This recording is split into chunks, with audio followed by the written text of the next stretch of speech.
इस कलयुग में भगवान जी अवतार लेंगे? ऐसा तो शास्त्रों में लिखा है। भगवान के कल की अवतार की चर्चा आती, शास्त्रों में तो ऐसा लिखा है भगवान लेंगे, पर वो जब बहुत विकराल कलयुग बढ़ेगा। अभी 4,32,000 वर्ष कलयुग की आयु है, अभी तो 32,000 नहीं क्रॉस किया है। कलयुग में इतना पापाचरण बढ़ जाएगा, इतना पापाचरण बढ़ जाएगा कि कहीं रामकृष्ण नाम सुनने को नहीं मिलेगा।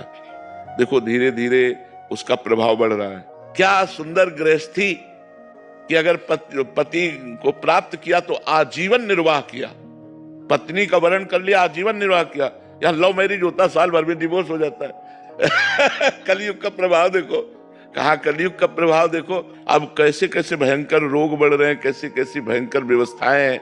अब एक आदमी को परेशानी, अस्पताल जाए तो दवा मिलना तो बाद की बात है, पहले 10-5 हजार रुपया खर्चा करो इस बात के लिए कि तुम्हें है क्या। अब वो सब रिपोर्टें देखकर निर्णय करेंगे कि आपको है क्या। इसके बाद उसकी फीस दो डॉक्टर की, फिर दवा दो, और फिर 2-4 दिन बाद आओ, तब वो देखेंगे दवा का प्रभाव क्या पड़ा, जांच करवाओ। वो जांच में अगर किसान आदमी है ना, इतना कहाँ पैसा है किसान आदमी के पास, तो आगे चल करके बड़ा रोगों का तांडव, भोगों का तांडव बढ़ेगा। मतलब कलिकाल का प्रचंड स्वरूप जब आएगा तब तो हाय हाय मची जाएगी। अभी तो बच्चा है, 4,32,000 में अभी तो 5,000 वर्ष भी तीत रहे हैं, और अगर 32,000 क्रॉस करेगा तब कैसा होगा, जब लाख व 2 लाख क्रॉस करेगा।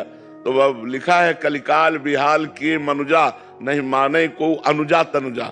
बेटी बहन का भेद खत्म हो जाएगा, पशुवत भोग आचरण शुरू हो जाएंगे, तांडव राक्षसी स्वभाव का। जब ऐसा महाभयंकर पापाचरण होगा तो उस समय भगवान का अवतार हुआ, कल की अवतार। फिर वो दुष्टों का विनाश करके तब फिर सतयुग आ जाएगा।